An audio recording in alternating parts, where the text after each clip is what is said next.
anterior hablamos de género. Anuncio que vamos a parar en junio, porque el tribunal fue invitado al panel del Congreso Provincial de Magistrados y Funcionarios.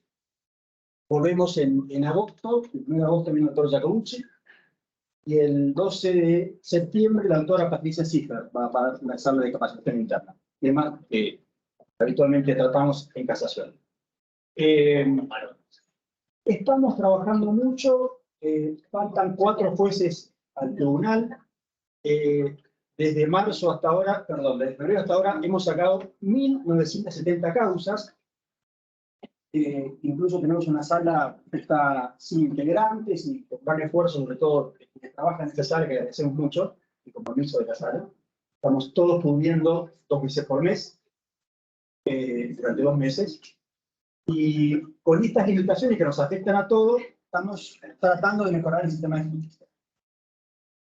Esta actividad de capacitación interna un poco apunta a esto también, y es fundamental. Queda pendiente, en eficacia se ha avanzado mucho, comunicación con Marta a cargo de la página de Instagram, de la cuenta de Instagram, y...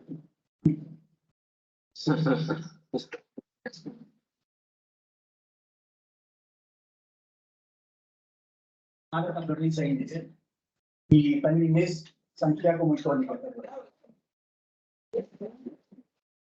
Bueno, solamente esas 2 palabras para esto, para agradecerles de nuevo y, bueno, seguimos fundándonos. Mario.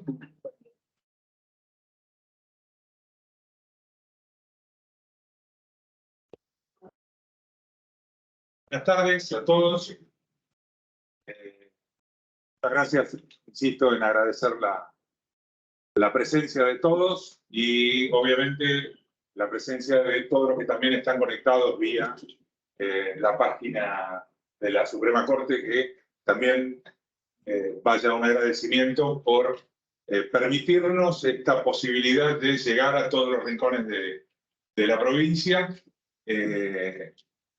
transmitiendo esto que, como bien dijo Ricardo, es una actividad que nos compete a todos, esto de capacitarnos y de tratar de ser mejores profesionales, porque lo que hacemos día a día no es otra cosa que brindar un servicio. Como le voy a robar la frase al doctor Mancini, que está escondido por ahí atrás. El judicial no es un poder, sino que es un servicio. Estamos al servicio de los ciudadanos que nos han honrado con los cargos que hoy tenemos para dar soluciones a los conflictos que nos vienen a conocimiento. Poco más que decir de esto, y sí la introducción a nuestro invitado de hoy, que es el doctor Andrés Harfuch, es defensor general del Departamento Judicial de San Martín y además es vicepresidente de la Asociación Argentina de Juicio por Jurados. Nadie, cuando se armaron las mesas para ver a quién convocábamos en estos paneles, dijimos nadie mejor para el tema de jurados que Andrés. Además, tiene escrito varios libros que los van a encontrar citados en, creo que en las sentencias de absolutamente todas las salas de este tribunal y en varias de los tribunales criminal de la provincia, que nos toca la tarea de revisar esos veredictos a través de los recursos que nos llegan. También quiero agradecer la presencia de los integrantes del Ministerio Público de este tribunal, tanto de la Fiscalía de Casación como la gente de la Defensoría de Casación, la doctora de Gregorio, la doctora Bersi, el doctor Blanco, el doctor Nolfi, el doctor Hernández, y bueno, me voy a quedar corto si tengo que ponerme a agradecer, y lo importante es lo que Andrés tenga para contarnos hoy. Así que nada, los dejo con el doctor Harfuch en su exposición, así que bueno.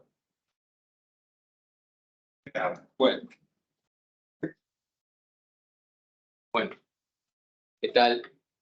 Voy a parar porque si no los de atrás están todos así. Además, yo he estado mucho, por eso pedí un pizarrón. Yo de PowerPoint soy de la generación perdida ya. Pero primero, bueno, muchísimas gracias. Me permito discrepar por ahí con... Usted dice que esto es una capacitación interna. Lo es, pero ha trascendido un montón. Sí, al menos la primera, todo el mundo está hablando de esto. Me parece un espacio fantástico. Siempre tiene que haber usinas teóricas de pensamiento. Y ¿cierto? Para tirar nuevos temas, para discutir. De hecho, nomás estábamos Daniel con Ricardo, con Carlos. Pues yo ya dije algunas de las cosas y ya Daniel decía, no, pero esto tenemos que ver, y estos son los espacios de discusión. Así que bueno, yo muy agradecido de esta invitación, honrado además de que me hayan invitado. Y arrancar, es decir, primero, yo les quiero decir cómo va a ser la exposición. Yo no voy a estar 1 hora y media hablando. Sí, yo lo que voy a hacer es pensé en un eje de discusión respecto de lo hecho y de lo que se puede hacer para tirar de discusión y después de que yo más o menos termine, lo que sí les pido es conversemos, ¿es cierto? Y que hagan preguntas y vamos a terminar. Yo después tengo que rajar la feria del libro, sí o sí tengo que estar en las 7 ahí, así que bueno. Pero esa es la idea, así que si están de acuerdo, genial. Bueno, pero lo primero que tengo que decir es lo siguiente. Que agarro el pizarrón ya. Un sistema de jurado para que funcione necesita 3 elementos. El primero, los jurados. La gente común. Entonces ahora vamos a abrir juicio respecto de su desempeño. Después necesitamos el juicio. Y todos los que están acá, juez, fiscal, defensor, querellante. Y después la casación, sí, la revisión.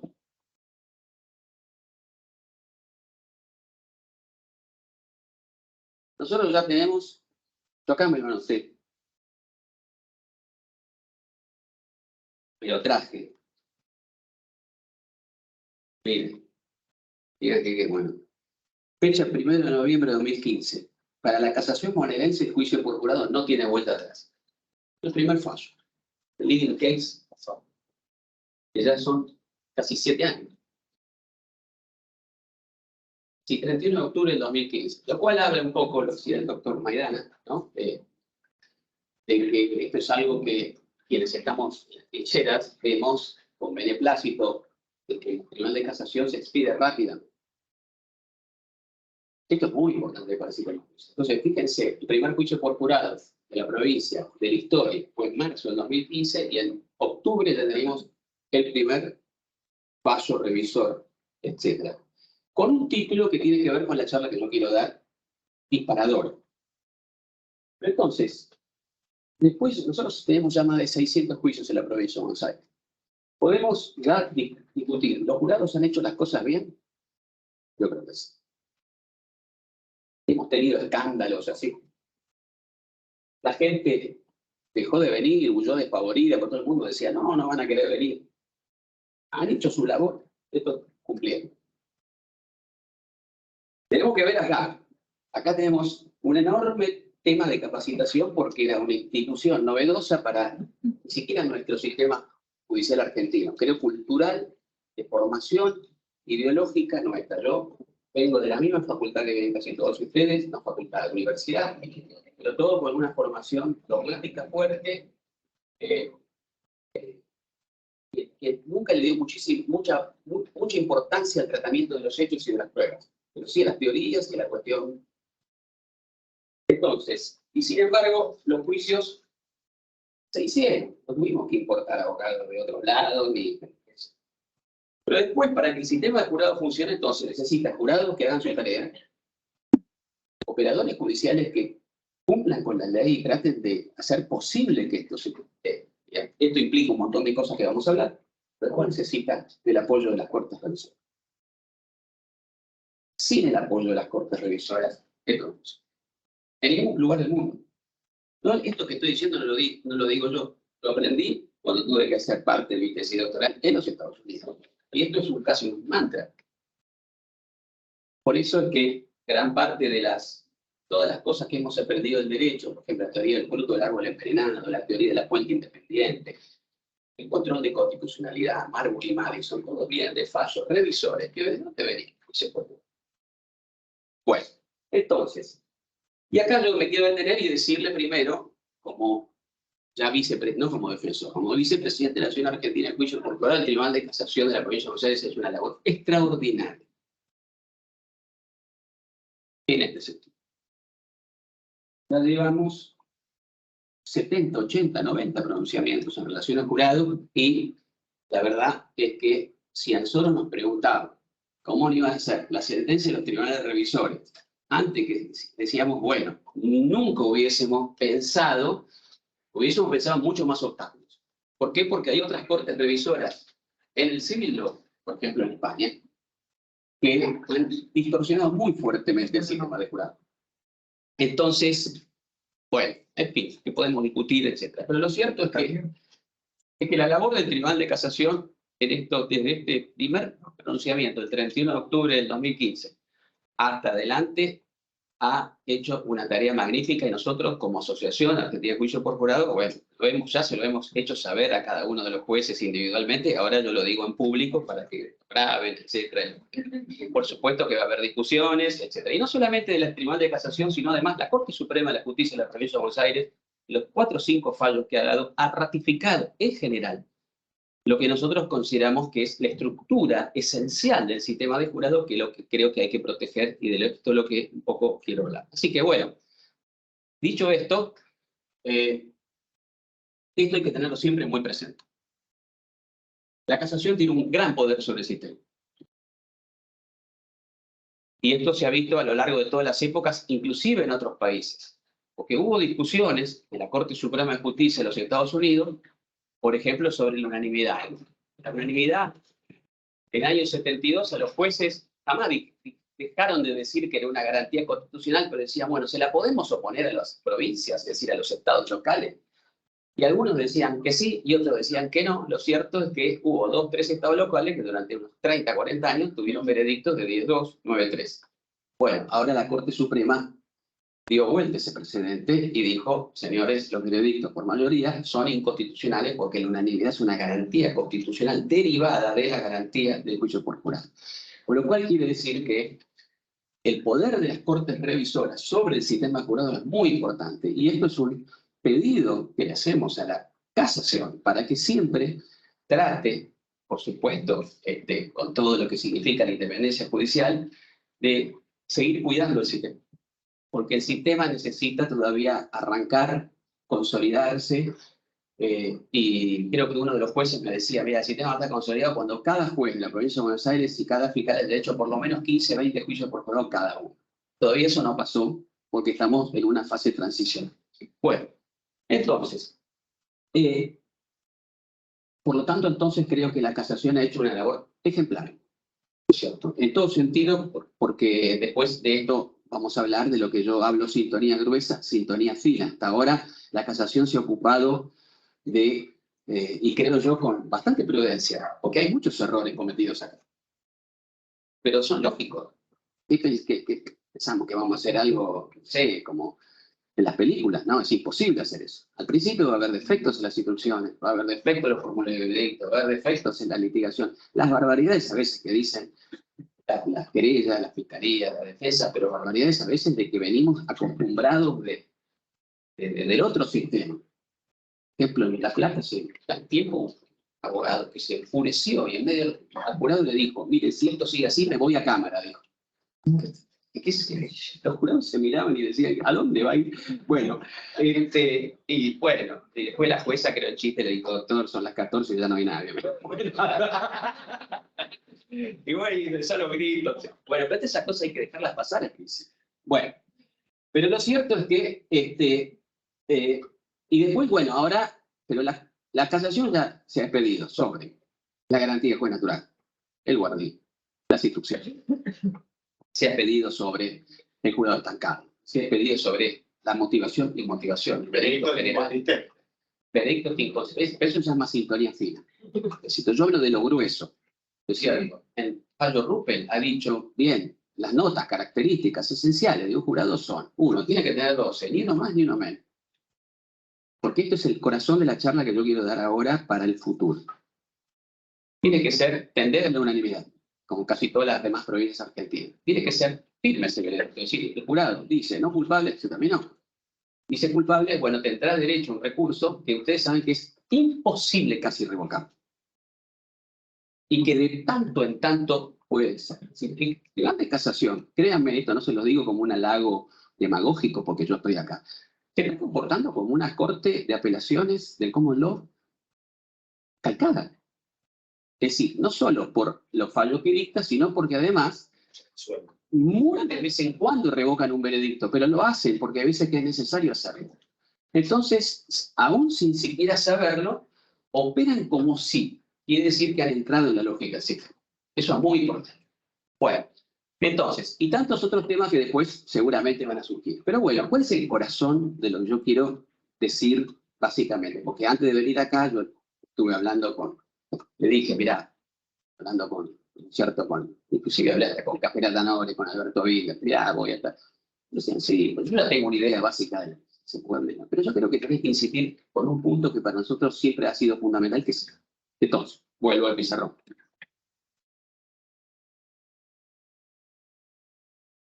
Esto es como en la facultad. Nunca ando en el pizarrón. Dalo vuelta. De hecho,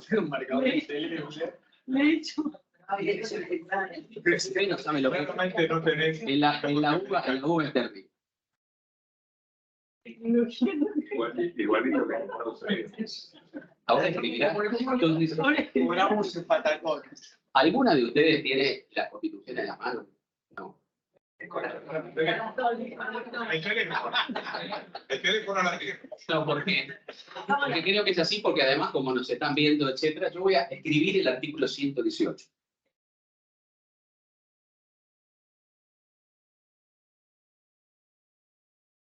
¿Qué dice? ¿Cómo dice? Todos los juicios criminales, ¿cómo es que dice? Los criminales terminarán con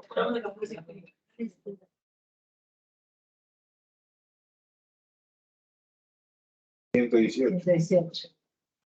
Todos los juicios criminales ordinarios que no se deriven del derecho de acusación concedido a la Cámara de Diputados se terminarán por jurados luego que se establezca en la República esta institución. Actuación. No, pero Una vez que se establezca por ley, sí.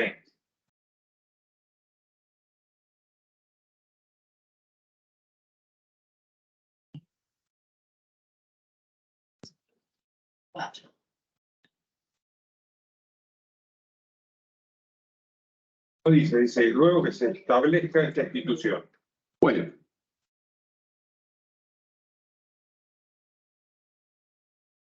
La tesis central que venimos sosteniendo varias personas, varios. La sostenía Mayer, Bilder, yo, Hendler, etcétera, muchos que se dedicaron siempre a estudiar el jurado. Es esta palabra de la garantía. Bilder, en el prólogo, acá, en este libro, el primer libro que escribí sobre el tema del jurado de la provincia de Buenos Aires, el prólogo que parece brillante como lo desarrolló, es lo que yo quiero traer. Él dice, nuestra ley es la 14.543, algo así, ¿no? Bueno, entonces, Mayer, ustedes vieron que Mayer y Bilder se peleaban. ¿Por qué ley era esta? Mayer, que era un ultraconstitucionalista, legalista total, decía que esta excepción de la ley en el 118, sumada al 75, inciso 22, quería decir que una vez que el Congreso Federal sacara la ley, se aplicaba el juicio por jurado en todo el país. Bilder le decía, Julio, usted está loco, nos van a matar a todos, el derecho público provincial existe, las provincias son soberanas, en todo caso esto habla de las leyes provinciales. Lo que ninguno de los dos tenía, ninguna duda, era que esto es, el jurado es una norma constitucional que estaba suspendida por una condición suspensiva que era el dictado de una ley. Con lo cual dice, y una vez que se dicte esta ley, y esta ley en la provincia es la 14.543, no se puede volver atrás. Porque ya no se aplica la ley, se aplica esta constitución. Entonces, el juicio por jurado, y esta es una lectura que propongo a la casación para discutir entre nosotros, a la casación sola, que es que directamente entonces, ¿qué consecuencia tiene esto para el sistema? Una vez que se pone en marcha el juicio por jurado porque se dicta la ley que la propia Constitución dijo a la cual vamos a sujetar la vigencia del jurado, ya no se puede nunca más derogar el juicio por jurado. Pero no solo eso, tampoco se puede hacer, por el principio de progresividad, hacer retrotraer la ley de jurado y, por ejemplo, bajar el número de jurado, por ejemplo, meterle un recurso al fiscal o al querellante, por ejemplo, abolir el guardir, por ejemplo, decir que el jurado, etc. ¿Entienden? Y esto es lo que yo propongo discutir hoy. Es cierto que creo que tiene que ver, ¿por qué? Que la casación tiene muchísimo para decir ahí. De hecho, ya lo empezó a decir. En el fallo Ruppel ya lo empezó a decir, a tirar y etcétera. Y todos los demás fallos. No solamente se han dedicado al tema inclusive del jurado juvenil, que es otra charla que creo muy interesante para hablar cuando traten el tema de la responsabilidad juvenil, que se puede discutir muchas cosas, entre ellas esta, de que no es un juego de palabras, porque la ley 14.453 en la provincia de Buenos Aires, la de Entre Ríos, la de Chaco, no son unas cuantas leyes más. Son leyes que son simplemente un medio para que directamente ahora se aplique la Constitución. También existe un cierto movimiento, al cual podemos discutir, que dice, no, determinados delitos, como los femicidios y los abusos sexuales, deben salir de la órbita del jurado. No se puede hacer eso. Hay muchas cosas que... Entonces, ¿por qué? Porque esa decisión ya la tomó. Para hacer eso sí se puede hacer, porque hay que cambiar la Constitución. Y esto es lo que yo creo que sí es el terreno natural del tema de la casación. Y esto es lo que se discutió, palabra más, palabra menos, en el fallo Ramos-Luisiana de 2020 de la Corte Suprema de Justicia de Estados Unidos, respecto de la unanimidad es una garantía constitucional o no. Y la Corte dijo que sí. Por supuesto, nosotros que venimos qué sé yo por lo menos vengo de la escuela de Mayer. Entonces Mayer es un monumental tratado de las garantías, nos enseñaba la garantía de defensa, sí, pero no es solamente, la defensa tiene varios aspectos, varias garantías dentro de las garantías. Entonces está la correlación entre la imputación y el fallo, la imputación necesaria de la acusación, la congruencia, un montón de cosas. Pero como nunca tuvimos jurado, y el jurado es una garantía, bien, ¿cuáles son los contenidos internos de la garantía del jurado? Y bueno, es eso, 12, unánime, firmeza, que exista un guardir para poder seleccionar, es decir, deseleccionar y sacar a aquellos potenciales jurados que van a ser muy hostiles, quizás en la teoría del caso, a alguna de las partes. Bueno, entonces, y esas no son aspectos procesales, son garantías. Y esto, como estamos incipientemente comenzando con el sistema de jurado, es algo que, creo yo, los tribunales revisores de este país, creo aún sin tener esto como visión, creo que mucha gente lo tiene claro, lo han empezado a hacer. Lo han empezado a hacer. Sin ir más lejos, el tema de la firmeza en los veredictos tuvo pronunciamientos muy importantes en la casación. Y nosotros decíamos, bueno, si hay alguna vez alguna norma que la van a declarar inconstitucional porque dice que no, que afecta, no sé, que qué sé yo, etcétera, va a ser... Y no pasó al revés. Y la Corte, la Cámara de Casación de Concordia en Entre Ríos, recientemente invocando todos los precedentes de la casación, lo hizo otra vez, etcétera, y así sucesivamente con muchas otras cosas. Lo mismo con el tema de la motivación y motivación. Entonces, yo creo, lo propongo como eje de discusión, que siempre hay que tener en cuenta este artículo. Lo que se aplica ahora cada vez que revisamos una sentencia o un veredicto de culpabilidad de un jurado es que se aplica el 118, no solo la ley 14.400. Y que si algún día yo creo que la ley de jurado de la provincia de Buenos Aires es una ley excelente. Fue excelente para su tiempo, tiene sus cosas, pero para el año 2013, creo que las leyes posteriores que vinieron en el país, la de Catamarca, Entre Ríos, la propia Cava, etcétera, son leyes que claramente han refinado muchísimos aspectos en temas probatorios, audiencia preparatoria de la prueba, dar estándares objetivos para los jueces para decir cuando una prueba es procedente, relevante, admisible, inadmisible, prejuiciosa, en fin. Todo eso no está en la provincia de Buenos Aires, pero sin embargo se está abriendo paso y algún día quizás lo tengamos que hacer. Pero en lo esencial es una excelente ley. Creo que el jurado estancado debería tener otro tratamiento, pero porque la provincia se está mucho mejor, pero me parece que en general es una buena ley. Pero sin embargo, el día que se reforme, no se van a poder bajar los estándares. Clásicos, estos 6, 7, que la casación ya identificó como importantes. Y esto es lo que yo creo que tenemos que hacer. Porque ha habido, y siempre va a haber intentos, siempre va a haber intentos va a haber uno y dice, no, es mejor. En Estados Unidos lo han hecho. En Estados Unidos, el estado de Florida es el único estado, ¿no es cierto?, que tiene jurado de 6 para delitos no graves. Otro estado creo que tiene 8 para delitos graves, pero en general todo el número es de 12. ¿Pero por qué? Porque no se les concibe, si pensar en un jurado, porque 12, tener un jurado con menos, dice, ¿qué pasa si algún día a algún legislador se le ocurre decir, no, vamos a ir a un jurado de 8? En Rusia lo hicieron. Bueno, yo creo que ahí la casación es algo que decir. Está bien, no somos legisladores, pero sí tenemos que analizar la constitucionalidad del derecho, porque seguramente la planteo. Y bueno, uno dirá que tener jurado menos de 12 va a subrepresentar a las minorías, que es lo que pasa. En el estado de Florida, con los jurados de 6, los afroamericanos han desaparecido, por ejemplo. Bueno, entonces, pero esto es lo que yo quiero más o menos señalar, que es, ¿no es cierto?, la cuestión de la tesis de Mill. La Constitución ha insistido 3 veces. Sí, es muy marcada la insistencia constitucional con el sistema. Por lo tanto, entonces, creo yo que una correcta lectura del artículo 118 es lo que yo propongo para tirar para la discusión, ¿no es cierto? Y ahora sí, por ahí entrar en lo que yo creo, algunos aspectos. Ricardo me decía, ¿qué otros temas pueden llegar a surgir? Por supuesto, lo van a traer los litigantes, pero yo creo que ya hay algunas fallas en la etapa, ya, no los jurados, no es un tema de los jurados, no es un tema de la revisión, es un tema de cómo se hace el juicio. Ahí tenemos algunos temas que creo yo que hay que ponerse más firme. Ya la casación lo empezó a hacer al decir, y la Corte también, señores, basta de que las audiencias de instrucciones no están registradas de ningún tipo y de ninguna forma. Yo digo acta, ¿no? Porque yo, todo lo que se ha escrito va de retro satán, porque sé dónde termina todo eso. Entonces, ¿pero qué problema hay en grabar un audio, un video?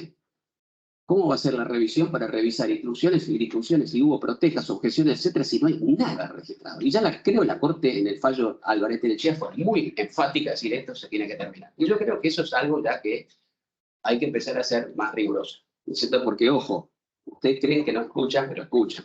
Es decir, los jueces, yo los veo, estoy todos los días con ellos, con los fiscales, etcétera, y dicen, no, ahora está Alvarete-Lechea, tenemos que meter los delitos menores incluidos. No, tenemos que grabar, no, si no se graban, entonces, bueno, usar el celular. Pero esas cosas empiezan a disparar buenas prácticas. Entonces, pero lo más importante para mí, dogmático, es esto. Aquí se aplica directamente la Constitución, porque el juicio por jurado, igual que el juicio político, son los únicos juicios desarrollados en la propia Constitución Nacional, de punta a punta. Entonces, y por eso es que si de repente aparece una norma futura que dice que al jurado se le podrá dar el expediente escrito, no puede ser. O el jurado podrá conocer los antecedentes del imputado, no puede ser. Porque ya tenemos ese estándar ahí, no podemos bajar. Subir sí. Ahora, si aparece una ley que diga, en el jurado podremos integrar también a disidencias de género, ok, sí. Pero de repente una norma que pretenda abolir la paridad de género, no.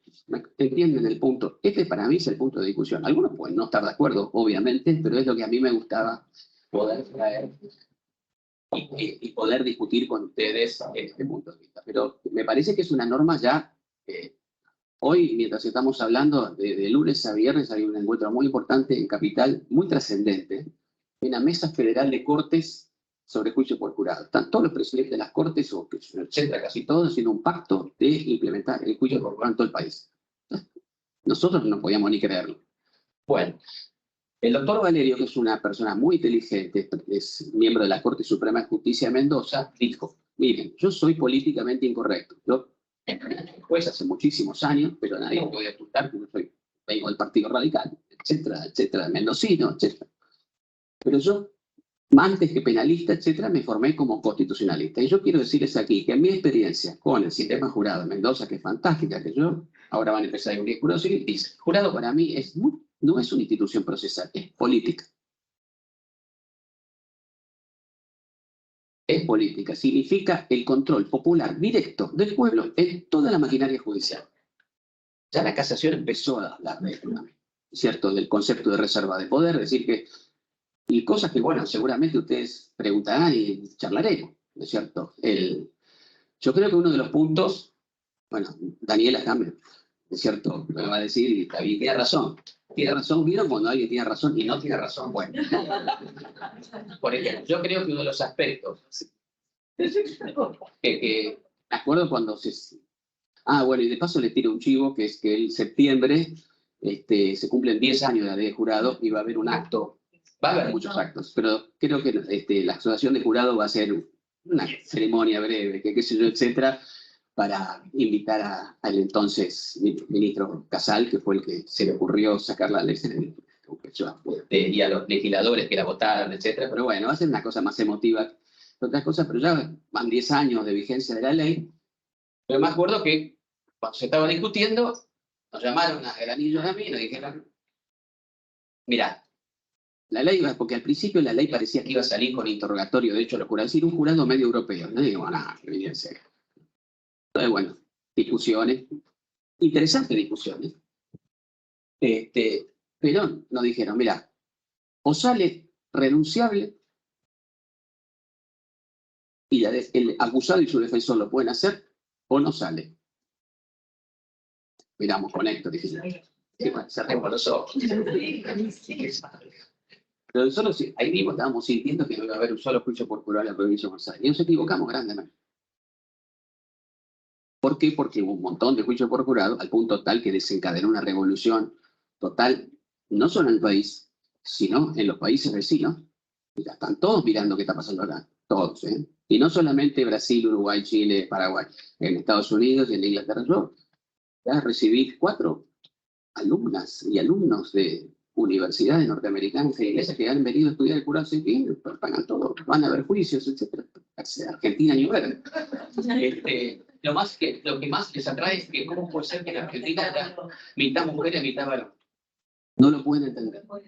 Esto se nos ocurrió a nosotros porque solo decíamos, bueno, cuando vamos a copiar el sistema, pero no vamos a hacer lo que hacen los yanquis, que no hay afroamericanos, no hay latinos, casi no hay mujeres en los jurados, ¿sí? Tiene una subrepresentación de minorías brutal que todavía no saben cómo lidiar. Bueno, vamos a poner por lo menos algo. Y salió, y ahora es como una revolución. Bueno, pero entonces, vienen gente que se está ya viendo el sistema de jurados así, ¿cierto?, argentino, y nosotros nos miramos y decimos, no va a haber un solo juicio y nos equivocamos. Ahora, yo creo que la ley de la provincia de Buenos Aires, respecto al tema de posibilidad de renunciar, le sirvió porque evitó la catástrofe. Yo no sé si hubiera habido tantas. Yo cada vez que alguien judicial me habla de colapso, catástrofe, yo cierro los ojitos y digo, bueno, vamos a ver las cifras, etc. Pero bueno, uno tendría a pensar que iba a ser medio como impracticable. Lo cierto es que funcionó porque yo pensé que todo el mundo lo va a renunciar. Van a hacer todas las maniobras posibles para que no haya juicio por jurado. Las hicieron, de hecho, pero enormemente. Y sin embargo, aún así, y ojo, miren, yo que soy defensor oficial, me tengo que sacar el sombrero ante la abogacía privada, porque fueron los abogados privados, al principio, los que casi siempre llevaban los casos a jurado. Yo hablaba con los defensores míos en San Martín y decía, che, loco, déjense esto. Tienen miedo. Después se fueron a soltar. Y ahora cada vez ven con más claridad. Pero entonces, ¿pero qué pasa? Ahora está Canales, y Canales dice el juicio por jurado es obligatorio. Ahí tenemos un tema. ¿Por qué? Porque ya hay víctimas en la provincia de Buenos Aires que dicen, yo quiero ir a jurado y no puedo porque el diputado renunció. Bueno, ¿cómo hacemos ahí? Algún día esto va a llegar, qué sé yo, no sé qué hará la casación, no sé qué hará la corte de la provincia, etc. Porque en principio diría, bueno, está bien, que qué sé yo, que puedo ser renunciable. Es decir, ¿entienden? Cuando él tiene razón y no tiene razón. Entonces, y a veces las cosas son así. Ahora, el resto de todo el país es obligatorio. No ha habido tampoco problemas. Hay provincias que no tienen la magnitud de Buenos Aires, pero también tienen mucho volumen judicial como Entre Ríos, y esto se discutió mucho. Hay muchas presiones por hacerlo como la provincia de Buenos Aires, pero Canales dice, no es solamente una garantía al imputado.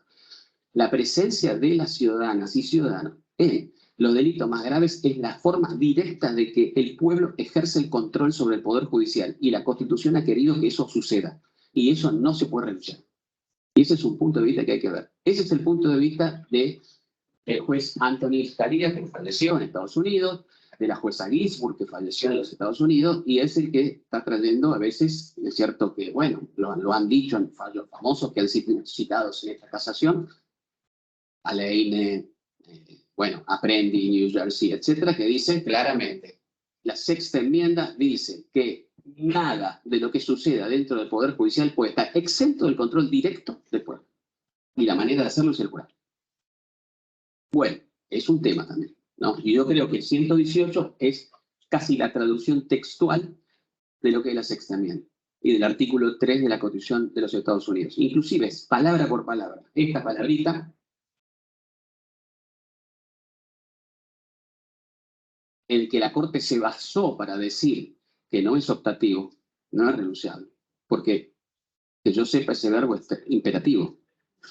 Pero bueno, en inglés es shall be by jury. Serán por jurado, no podrán ser por jurado. Entonces, el giro idiomático, a veces nosotros en constitucional esto sabemos que las palabras no están por casualidad ahí. Ok, entonces, aún así, creo yo que la provincia de Buenos Aires fue una... Le doy la derecha a Casale en ese momento, al Barracín, que decían, bueno, no, saquémoslo, no optativo, renunciable, que es diferente. El juicio es obligatorio, pero el imputado hasta determinado tiempo puede. Entonces, bueno, yo creo que, pero este es el sentido de lo que nos gustaría a nosotros tirarles aquí, ¿no es cierto? Y a mí me gustaría empezar a debatir algunas cosas. Yo tengo algunas propuestas para... Estoy viendo ciertas disfunciones que ya se están consolidando en los distintos, pero es normal. Por ejemplo, en azul, ¿hay alguien de azul? No. Bueno, en azul, sí, están ahí. Están ahí. Con todo cariño. Bueno. ¿Qué hacen en azul? En azul el jurado se va a deliberar y no sé, se impuso como costumbre, arman una carpetita con todas las actas por lectura, 308 y se dan al juez. No. Bueno, pero pasa. De todo el mundo habla de la carpeta. ¿Qué carpeta? Se pregunta, ¿dónde está la carpeta? La carpeta. Bueno, otros sectores de jueces, que digo yo, el formulario de veredicto, en vez de decir, nosotros el jurado encontramos al acusado culpable del delito de homicidio calificado por alevosía, ensañamiento, que sé yo, según tantos votos, ponen interrogatorios de hecho, para que responda si es verdad que los imputados iban en un 147. Sí, no. Para que sea cierto que era las 21 horas. Sí, no. ¿Son culpables los imputados? Sí, no. ¿De qué delito? Como los belgas. No puede ser. ¿Qué está pasando? ¿Por qué? Porque esto afecta el veredicto general. El veredicto del jurado es inmotivado y lejos de ser es un déficit, es una garantía de los propios jurados. Porque para eso están las instrucciones y además el interrogatorio en materia civil está permitido, en materia penal está totalmente prohibido. ¿Por qué? Porque es un direccionamiento clarísimo del juez que le está diciendo al jurado, mira, los puntos controvertidos no los deciden ustedes, los decido yo y son estos. No, eso afecta a la soberanía de un tribunal constitucional, que es el jurado que tiene todo el derecho y el poder para estructurar sus deliberaciones como ellos deseen. ¿De dónde sacan que son las partes las que le proponen los puntos controvertidos al jurado? Por supuesto que sí. Pero si el jurado considera, después de ver toda la prueba, que el problema es otro, que no se lo podemos permitir, ¿no? Entonces, bueno, el veredicto direccionado con interrogatorio es uno de esos. Bueno, está pasando también. Y esas son cosas que yo creo que en esta primera etapa está bien. Pero bueno, ya nos va a llegar el tiempo, tampoco podemos hacer, como decía Mao, el gran salto adelante, y no podemos hacer eso. Es decir, vamos a tener que... Nosotros llevamos 7 años, a mí, qué sé yo, normalmente yo soy más ansioso, viene Wiener y me dice, escucha una cosita. Decimos, estos libros que nosotros publicamos, que de paso, bueno, nosotros tomamos el trabajo de traducir los principales fallos más importantes de toda la historia del common law al castellano y lo pusimos con Wiener, bueno, con un grupo de trabajo, lo hicimos con Gratarola, todo el mundo estaba traduciendo acá y algunas de las traductoras. Bueno, estaba el A y el B, ahora va a salir el C este año y después el D y con esto terminamos. Pero bueno, ya hay fallo de casación acá también, ya hay paredes por ahí. Pero nosotros veíamos, ¿no? Y me decían, ¿cuánto le costó al common law hacer esto? Decime, a ver, decime, ¿cuándo fue la Clarendon? Sí, 1160. Bueno, a ver, reiterame. ¿Y vos querés en 7 años que nosotros? No, vamos a. Tenemos que dejar que el sistema funcione y se genere nuestra propia jurisprudencia, nuestra propia regla de evidencia. Y es lo que está pasando. Entonces, y están empezando a aparecer fallos muy interesantes aquí. Pero sin embargo, tenemos que tener paciencia, etcétera, pero hay que tener más o menos, nos podemos aprovechar de toda esta inmensa experiencia acumulada, pero ya hay cosas que hay que empezar a revisar. Entonces, ya la casación empezó a marcar el tema de que, por ejemplo, hay audiencias de instrucciones en algunos distritos que son así. Está el juez, está el fiscal, querellante, la defensa, viene el juez y le dice, bueno, vamos a discutir las instrucciones. Señor fiscal, la que usted diga, señor. O le pasa un papelito que diga, le dice, yo quiero que se le instruya también del delito de Esta es la instrucción. La defensa, no, su señoría, la que usted decida. Pues, las instrucciones. Entonces no hay audiencia. ¿Pero esto por qué? ¿Porque son malas personas? No. Porque todavía nos falta un montón, es decir, si ni siquiera a veces sabemos que es un contraexamen. Otro tema que creo que la casación tiene toda una línea de actuación, ¿no es cierto? Que es que la ley de jurado nuestra no es una ley de jurado solamente. Siempre digo, es una ley que se mató como 4 pájaros de un tiro, porque además metió la litigación adversarial en la ley. Entonces, tenemos preguntas subjetivas, contraexamen, objeción, declaraciones previas, alegato de apertura, alegato de todo el programa, es decir, reglas del juez clarísimas respecto de qué puede hacer, qué no puede hacer. Y todo eso, bueno, hay algunos jueces todavía que, por ejemplo, el defensor va a hacer una pregunta subjetiva y dice, preguntas capciosas no se permiten. No se puede hacer. Y ya ahí va a tener que empezar a haber una línea jurisprudencial fuerte de decir, no. Pero hay cosas muy interesantes. Yo ya me entero de ayer, me llamó un defensor oficial de San Nicolás y me dice, mira, Andrés, acá ahora los jueces tomaron la decisión de que los juicios técnicos también se hacen con contraexamen y examen directo. No, yo no puedo creerlo, digo, ¿en serio? No puedo. Sí, dice, pero bueno, pues todavía en medio de lo de las preguntas subjetivas, no. Pero ya empieza a parecer que el juicio técnico se tiene que hacer con los mismos parámetros del sistema jurado. Entonces, que no se admitan pruebas por lectura, que se lo sujete al estándar de duda razonable. El otro enorme tema que ya empezó a tratar la casación, ese es otro hito de la ley de jurado de la provincia de Buenos Aires y Argentina, que hemos sujetado el control del juicio a un estándar objetivo, subjetivo de todo lo que sucedió con las pruebas en ese juicio, precisamente como contrapeso del veredicto del jurado que es general. Si alguien puede decir ahora, después de tantos años y cuántos, 80, que la casación ha tenido algún problema en discutir lo que ha sucedido en ese debate, no. Entonces, y que inclusive hasta empezar a distinguir entre distintas calidades de pruebas. Por ejemplo, testigos directos y testigos de rumores u oídas. Bueno, en fin. Yo creo que estas son pero creo yo que como propuestas hay algunos aspectos ya que hacen al funcionamiento del jurado que ya hay que empezar a hacer una, como decía Daniel, una sintonía más fina, como podrían ser los veredictos inconsistentes, o inclusive la discusión por,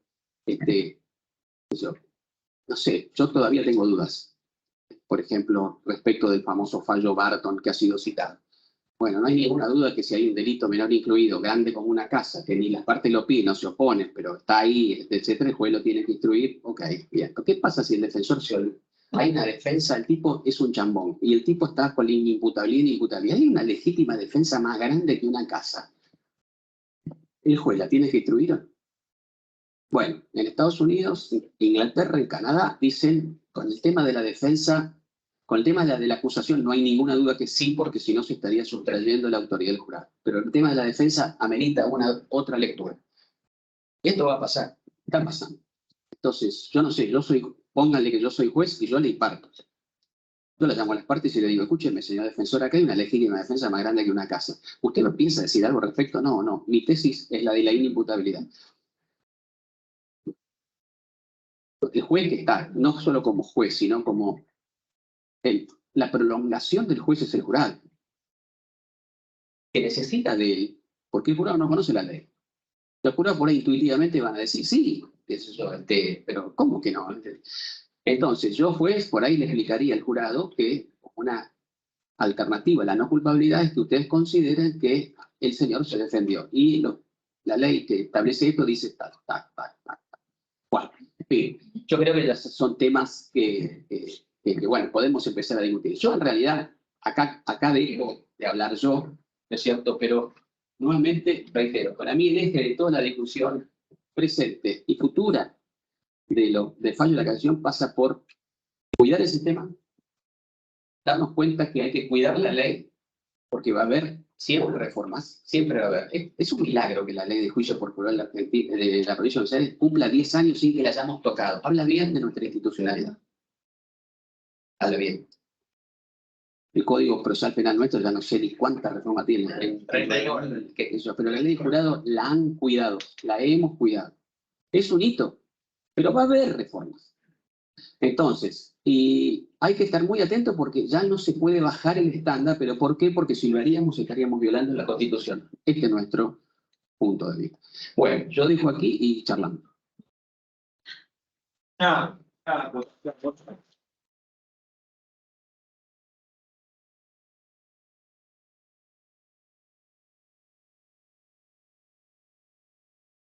Aprovecho para hacer una acotación, Andrés, en función de lo que vos decías. Cuando sacamos el fallo Ruppel tiene un contexto, y el contexto es un intento de reforma casi integral del sistema de jurados que en aquel entonces proponía un juez que podía interrogar, jurados que podía interrogar, recursos para los acusadores, ir a romper con todo el sistema clásico de jurados, por lo menos con el cual se nutrió la Constitución Nacional.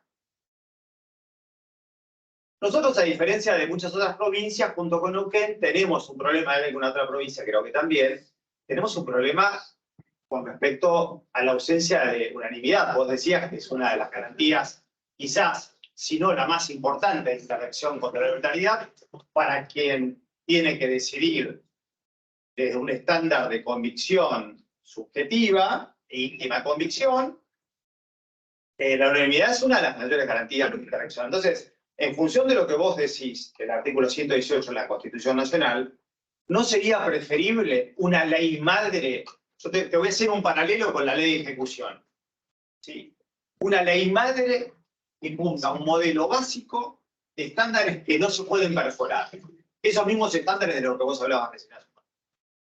Y que los estados provinciales, porque Canales lo que me parece que dice la Corte Federal es, mire, bueno, las provincias tienen potestades no delegadas en la nación, que tienen que ver con los sistemas de enjuiciamiento, y tienen potestades, entonces le dicen, no, que usted lo puede hacer así, con esta mayoría, lo puede hacer obligatorio, porque esto es potestad no delegada en la nación.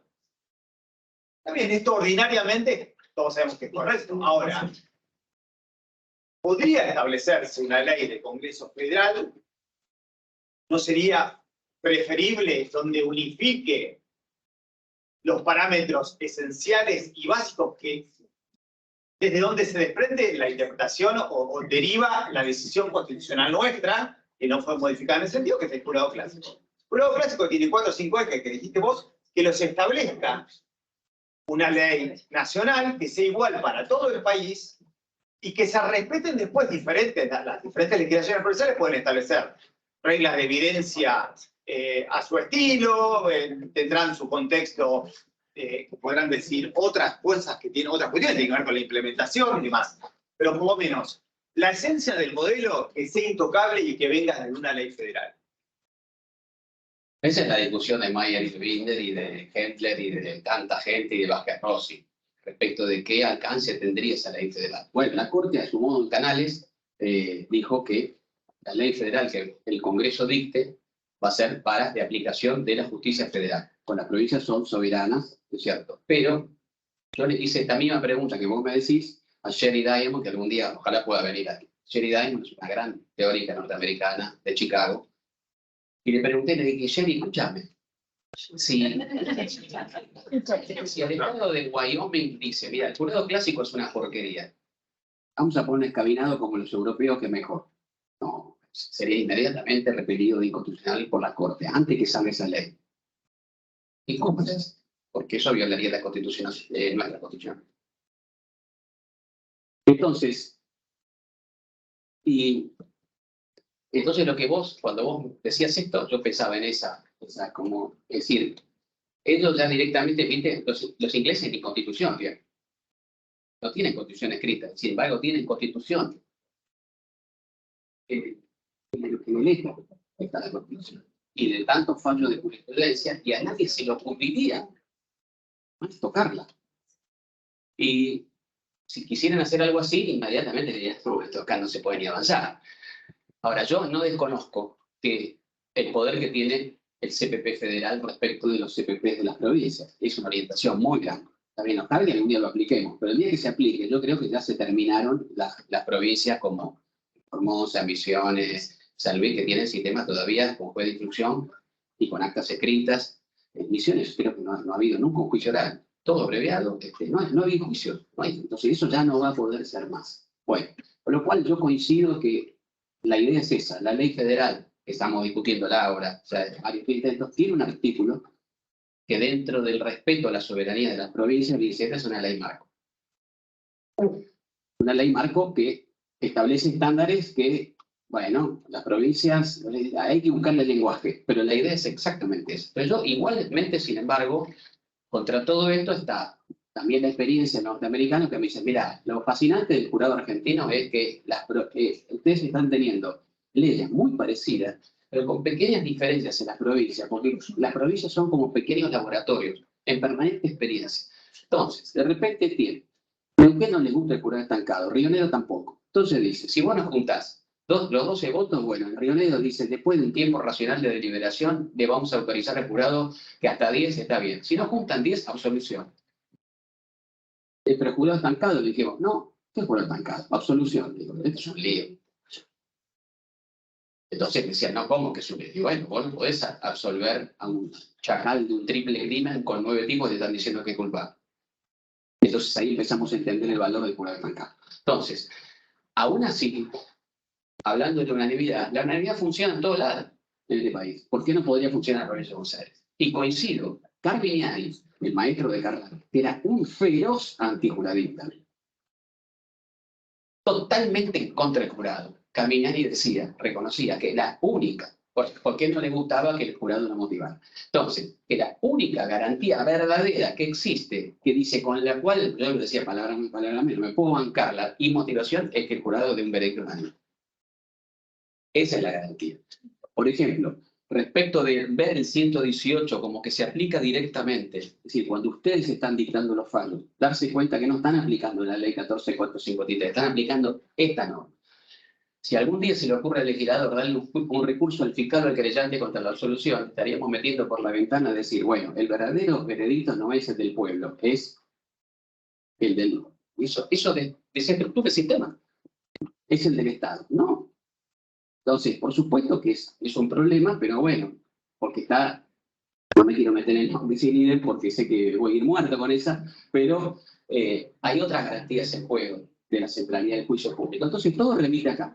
Así que yo, Daniel, en ese sentido, creo que el sentido de la ley federal va a ser ese, va a dejar estabilizar. Pero, sin embargo, la experiencia de cada las provincias está generando ya un estándar de funcionamiento que todo el mundo está comprendiéndolo y que además funciona, porque si no funcionase, bueno, bárbaro. Pero está funcionando el guardil, está funcionando las instrucciones, está funcionando la unanimidad. El jurado estancado sigue los mismos niveles que los Estados Unidos y en Canadá, bajísimo. Y es un necesario correlato a veces a veces la mejor solución es un jurado estancado. Y además en la experiencia nuestra, en general hay unanimidad. Siempre, casi siempre. Hasta en las absoluciones. Que no se sabe el número, pero sabe. Pero eso no significa que no necesitemos de una regla que lo imponga. ¿Sí? Para los dos casos. Para los dos. Para los dos. Para el delito no culpabilidad, culpabilidad. Para los dos. Me parece que eso sí es una reforma que, entre otras, necesitamos. Esa porque tiene que ver con un eje básico. Después puede haber otra, porque las legislaciones más modernas que ustedes están trabajando han contemplado situaciones que nosotros tuvimos que resolver por vía jurisprudencial. Nosotros no teníamos una regla de delito menor incluido, nosotros no teníamos una regla donde no se puede hablar de los antecedentes en un contexto general, salvo excepciones. Nosotros no tenemos excepciones de otro tipo de valoraciones entre los tribunales. Nosotros no tenemos regulado algún tipo de declaración del imputado previa al juicio. Parece que hay que especificar que tiene que ver con regla de evidencia y que sobre eso sí hay que avanzar. Sí, sí. Porque, sin duda, lo mejor que trajo el juicio por jurado para el sistema es esto que empieza a pasar ahora. Interpela a los jueces técnicos de cómo hacer el debate. Porque los debates hasta ahora eran recopilar una especie de colección de piezas del sumario que vamos integrando, que vos decís, y los fiscales han dicho por los medios hace poco tiempo que el juicio por jurado le da más trabajo porque cuando hacen juicios ante jueces técnicos, tienen que, los jueces técnicos en general suplen los errores de ellos. Esto lo escuché en la televisión el otro día. Bueno, yo no quiero herir susceptibilidades, porque como soy defensor oficial, estoy recontra cascoteado de toda mi vida de ver, y bueno, porque acá muchos de ustedes han sido jueces de juicios y saben perfectamente que de repente los fiscales decían, bueno, me la arregla el juicio. Sí. Y con el sistema de jurado, pero los fiscales juegan con eso. Y el jurado es un tribunal inmisericorde que te va a ver, y si vos no le llevaste pruebas, son actos. Así que, bueno, yo sí coincido, pero bueno. Andrés, vos hablabas de... Perdón, doctor Maidana, que había un señor que... Bien. Escuchando esto de movilidad como garantía,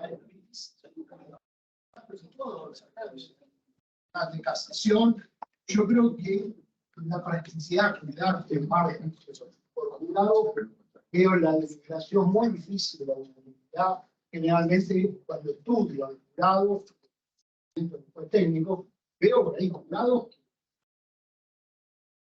Es difícil decirlo porque ahí vas a calificar a un jurado que es horrible, pero es muy difícil llegar a la unanimidad. Yo todos los juicios, cuales, bueno, penas son editoras, que nunca se llega, salvo uno, no se llega a otra. Muy difícil, pero en todo orden de la vida. En mi tribunal, cuando discutimos, en casación, en las cámaras, es muy difícil llegar a la unanimidad. Parece que es un requisito demasiado, un estándar demasiado alto. Si una mayoría calificada, obviamente estoy de acuerdo. Sin una mayoría, pero llegar a una unanimidad me parece que es un estándar altísimo. Bueno, hay toda una corriente que opina igual que usted, doctor. Sí, pero también están los estudios empíricos y duros, porque además en Argentina tenemos, yo porque les tiro ideas, qué sé yo, ¿cierto? Nosotros tenemos acá, en la Argentina, acá, a gente que es psicóloga, sociólogo, politólogo, que están estudiando y jurados empíricamente, con datos duros. Bueno, lo mismo, la misma gran tradición que se inició en los años 50 con Calvin y Seisel en los Estados Unidos. Bueno, allí, después de relevar miles y miles y miles de juicios, se llegó a la conclusión que los jurados alcanzan unanimidad en el 96,6% de los casos. Y en la Argentina también. Lo que pasa es que ¿cuál es el costo? El costo va a haber más tiempos prolongados de deliberación, porque obviamente cuesta ponerse todos de acuerdo, pero mejor, porque eso es, porque si no fuese posible la unanimidad no estaríamos hablando de esto, no existiría siquiera como concepto.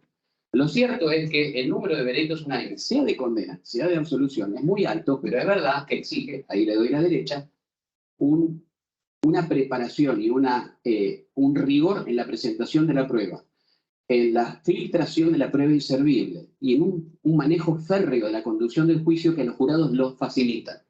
La opción es por delitos menores incluidos facilita la unanimidad. Hay veces que tenemos como defecto que hay una avenida amplia de grises, los jueces ponen a más culpable y culpable y el jurado se enfrenta a situaciones todas donde, bueno, no se ponen de acuerdo, no digan. Pero la unanimidad, es decir, esto yo no puedo decirlo yo, los datos empíricos dicen que es el contracara es el jurado estancado. El jurado estancado siempre está en un 3%. ¿Cuántos jurados estancados tuvimos? Y muy poco porque además, si el jurado está bien, además depende de otras cosas, que el jurado esté bien elegido, bien seleccionado, se pone mucho énfasis en eso. Ahora, por ejemplo, el juicio que está ahora sucediendo acá en La Plata, que creo que es uno de los juicios más importantes de la historia de la provincia de Buenos Aires, por lo dramático del caso, etc. Pero está con una conducción profesional del juicio y de las partes muy importante.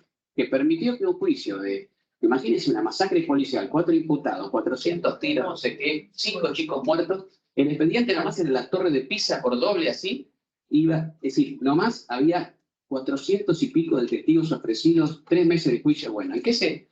Por una filtración de pruebas muy grande, 8 días de juicio, 25 testigos. Bueno, señores, yo hago apuestas y creo que va a haber un veredicto unánime, para lo que sea.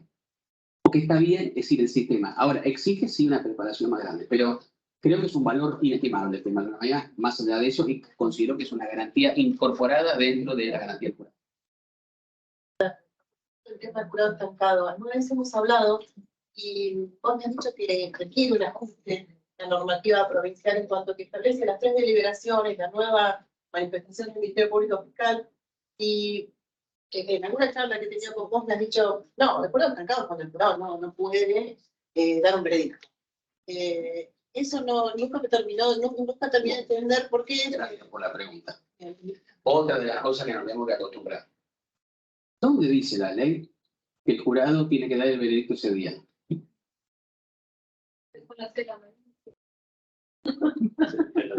Los jurados en Estados Unidos, Inglaterra, a veces están deliberando 3, 4 días.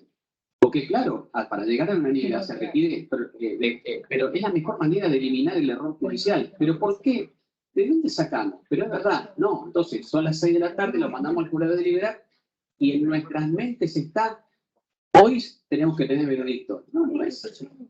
Y afortunadamente ya muchos jueces y jueces nos están escuchando. Y en Mendoza ya hubo una deliberación que duró 48 horas. Los propios jurados pidieron, estamos cansados, seguimos mañana. Entonces, ¿cómo mañana? ¿Cuál sería el problema si hay ciertas indicaciones, instrucciones de resguardo? Bueno, entonces, no, pero es así, el jurado, por decirlo así, que condenó al Chapo Guzmán en Manhattan, el traficante más grande después de Pablo Escobar, bueno, fue juzgado por 12 neoyorquinos que encima volvieron a su casa todos los días del juicio. Estuvieron deliberando 3 días.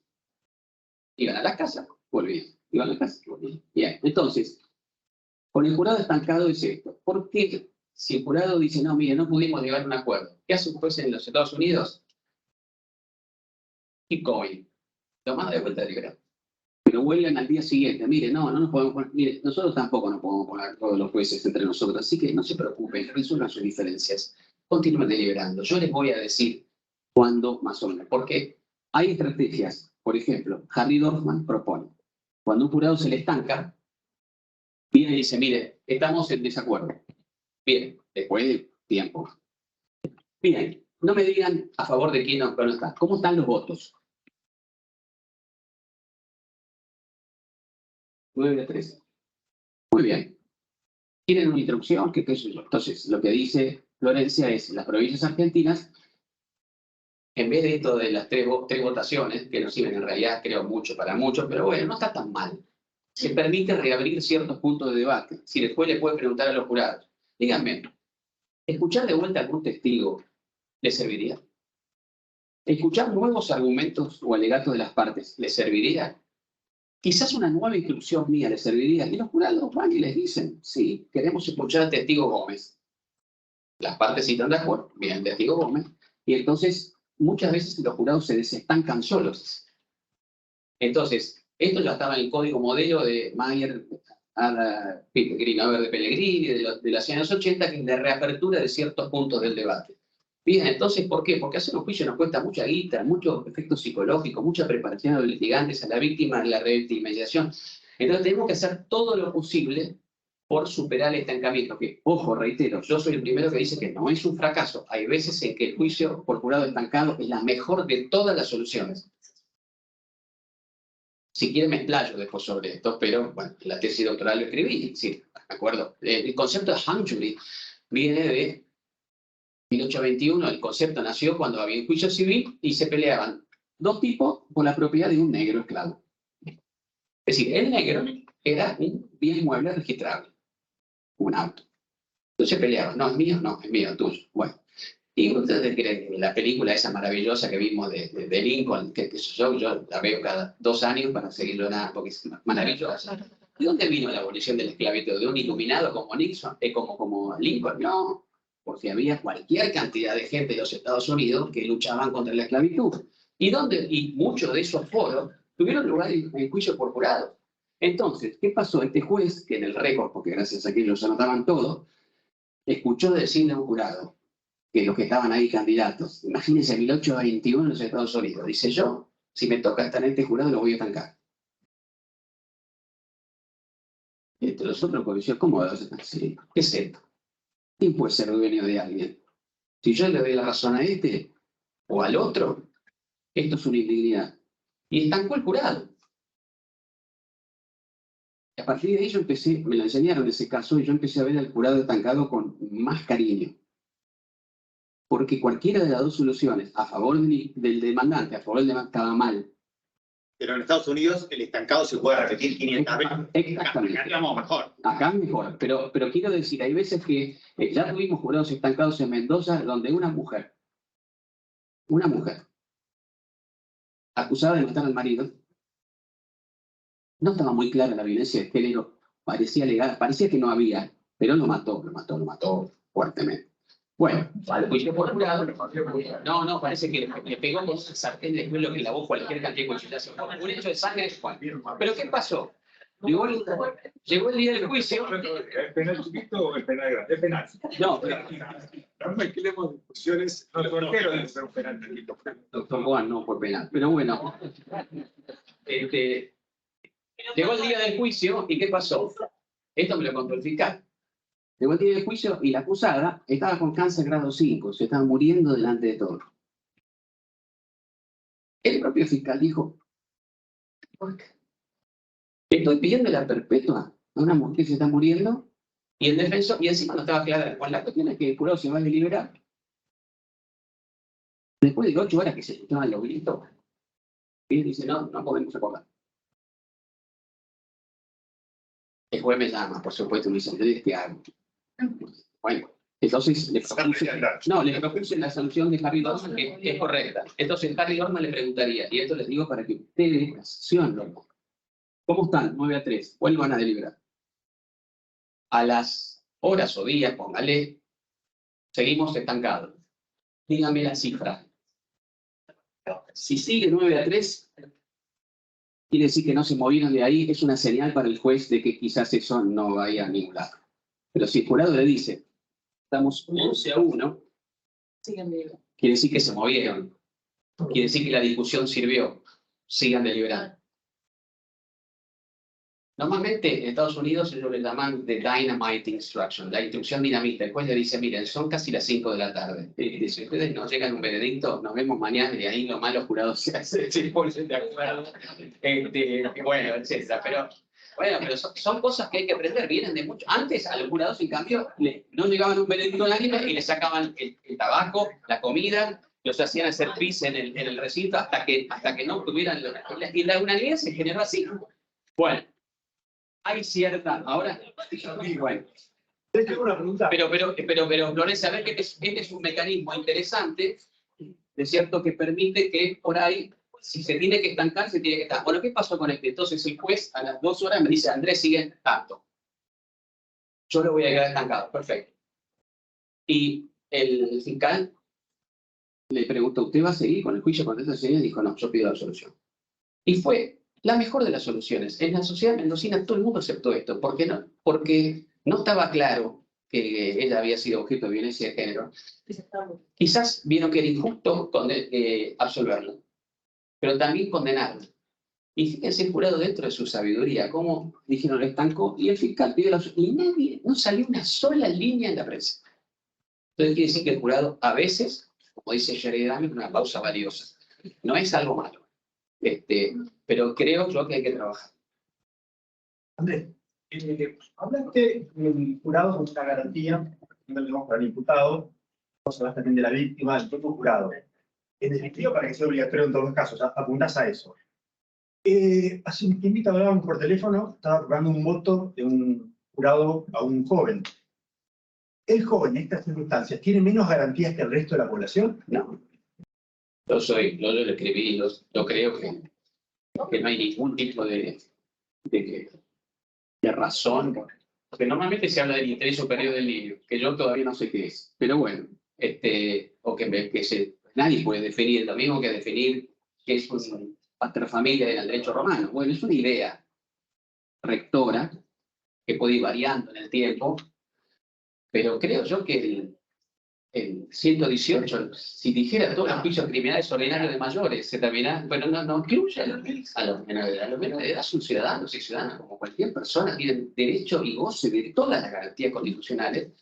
Y yo creo que, bueno, con algunos ciertos ajustes, esto se podría hacer. Yo inclusive estaría hasta dispuesto, para el caso de juicio por jurados a niños, niñas, adolescentes, a discutir seriamente el tema de la renunciabilidad y el tema de la integración con jurados de menos de 18 años, de 16 a 75, para no incluir en la medida de los pares. No es necesario que sean todos menores, no. Es decir, tiene que ser un jurado representativo de la comunidad. Y yo que, bueno, mi hija más chica tiene 17, y más allá que sea mi hija, etcétera, tiene cosas para aportar a la sociedad. Sí, es una franja etaria valiosísima, pero no nos van a tocar 12 jurados de 17 años, que bueno, ustedes saben que en Estados Unidos, como entrenan en el American Bar Association, es decir, para recibirse de abogado, la matrícula, el examen más estresante que hay para una persona es que el colegio de abogados te dé la licencia para, no el título de la facultad, no, vos necesitas una licencia. Bueno, entonces ellos tienen que litigar un caso. Y el jurado son 12 adolescentes de 14 a 17. Y me dice, ¿pero qué ponen así? Porque si vos lográs convencer a un jurado así, son capaces de hacer las cosas. Y yo, bueno, cualquiera que sepa lo que es, me dice, sí, anda a tal lado. Entonces, bueno, sí, son totalmente contraculturales. Bueno, entonces, pero yo estaría dispuesto a considerar la posibilidad de ampliar eso. Sí, pero coincido con que sí, para mí es una garantía para todos los habitantes. Y estoy a favor totalmente del fallo que sacó la casación. Lo digo, sí.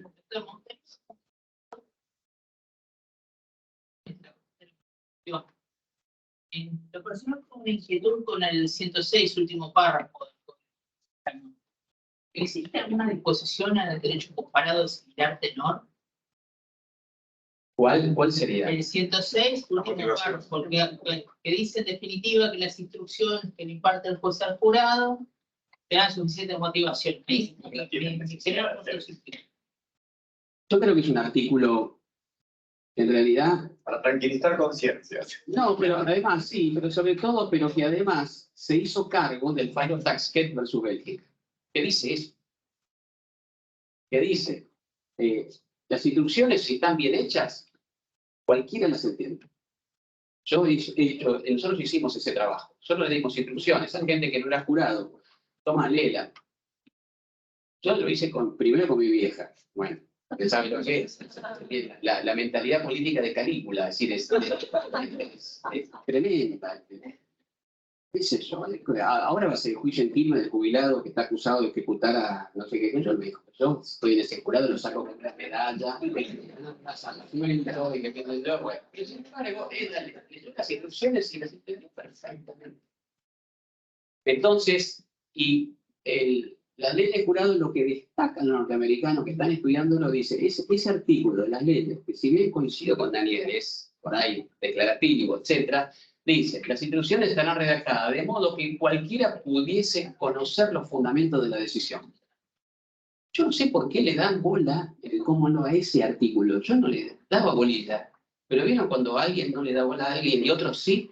Y le digo, ¿y por qué les atrae esto? Porque nosotros también tenemos problemas con las instrucciones en el common law. A veces parecen el Talmud, no les entiende nadie. Y tenemos que seguir buscando lenguaje comprensible, pero que además... Bueno, un poco había un problema con lo que usted referenció de las instrucciones en modo de pregunta. Bueno, en fin, pero yo siempre digo, las instrucciones son un arte porque tienen una doble función. Las instrucciones tienen que abastecer dos cosas, y digo porque estoy en tema de casación. Primero, tiene que entender el jurado. Pero segundo, ese mismo documento que tiene que entender el jurado tiene que abastecer todos los requisitos típicos de los delitos para que la casación no lo vuelque. Sí. Entonces, hacer eso es verdaderamente una tarea que no es fácil. Y por eso es que sacamos estos libros. Es decir, porque decimos, bueno, va a haber jurado en Argentina, tuvimos que poner a armar todas las instrucciones, no solo traducirlas, sino adaptarlas a nuestro derecho, y están funcionando. Si le están funcionando bien, la casación las ha validado, la corte las ha validado en otras provincias, pero sobre todo los jurados la entienden. Pero yo creo que ese artículo, del cual se echa mano todo el mundo, en realidad tiene una parte de la razón. La otra parte es porque las instrucciones no son sobre los hechos, son sobre el derecho. Pero sobre los hechos tenemos algo tan importante que nosotros nunca le dimos tanta bolilla, que se llama juicio público. Y que en el civil law nunca le dieron bolilla, porque el juicio público era simplemente una etapa más menor de la más importante, que era el fallo de la Corte. Y en nuestro sistema constitucional no es ese. El verdadero sistema, la verdadera decisión, la que define el pleito, es el juicio público con el veredicto de un jurado o la decisión de un juicio de un tribunal técnico. No están, la revisión está para otra cosa, pero es verdad que venimos de un sistema que no, siempre ha puesto en el rey, en el monarca, la decisión final. En cambio, en el common law, no, son 12 personas. Entonces, las instrucciones son jurídicas. Sin embargo, el análisis global de todo el juicio, que tiene que estar videograbado bajo pena de nulidad, y el estándar de duda razonable te permite controlar los hechos y comprender los hechos, ¿no es cierto? Y decir, como dice Rosati en Canales, si ese veredicto es la consecuencia natural de su antecedente, que es el juicio público. En caso de condena, obviamente, ¿no? Entonces, bueno, sí, y por eso es que está este artículo que nunca se usó, el 13, yo creo que no se usó nunca, el 375, que le permite a un juez que está viendo el juicio, es una absolución machaza, el jurado es culpable, y el juez puede anular eso y ordenar un nuevo juicio ante otro jurado. En los Estados Unidos el juez puede anular eso y absolver él. Bueno, acá no se animaron, pero sin embargo esa norma nadie la usó, ¿no? Pero creo que hay un problema con esa norma. Esta norma es un poco superflua en realidad, o viene a ser un poco superflua para un sistema, pues un avance de los jueces contra el jurado. Pero lo que me parece que hay un error en interpretar, porque esto sí es importante para la etapa de revisión, que el juez no haya hecho uso de la potestad de direccionar un veredicto en esos términos, no implica un primer filtro de revisión que el veredicto de culpabilidad está bien, ¿se entiende? Se suele decir a veces, bueno, como el juez no utilizó eso, implica un primer filtro del que el veredicto de culpabilidad está bien. Y no es el sentido de la norma. El sentido de la norma es otro. El sentido de la potestad, que podemos discutir si está bien o si está mal. En general creo que ninguna otra provincia lo tiene. No tendría que tener ningún punto de replique en la tarea de revisión nuestra en la casación. ¿Se entiende? Sí. Bueno, cuando esa norma se incorporó... Es relativo. Porque los términos del 375 con los del 448 bis se replican. O sea, que habla de apartamiento manifiesto de la prueba con el sentido del veredicto. Pero eso lo cual es una suerte de viso, de verosimilitud, que no me limita.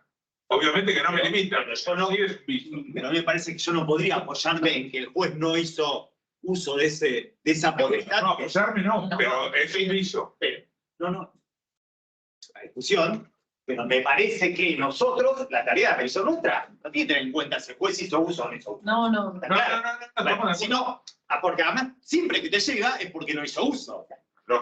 Entonces, por una relación lógica, si te llega es porque es un veredicto de culpabilidad y porque el señor juez no hizo uso del veredicto condicionado. Con lo cual, si yo le pongo eso como primer filtro para validar la culpabilidad, estoy invirtiendo los términos lógicos. Yo, nuevamente, tiene otro ángulo para ver el tema, que tiene que ver con otras cosas que sí es, la casación lo ha dicho ya, a su manera, pero lo ha dicho. Que es algo que creo que José Valerio, miembro de la Corte de Mendoza, le puso un nombre feliz, que él habla de la regla de la deferencia.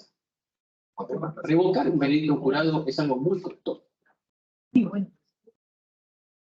Cuando 12 personas se pusieron de acuerdo comunes, tiene tal la autoridad esa decisión, que después, si uno decide revocarla, va a pagar un costo alto. Esto pasa en todas las jurisdicciones.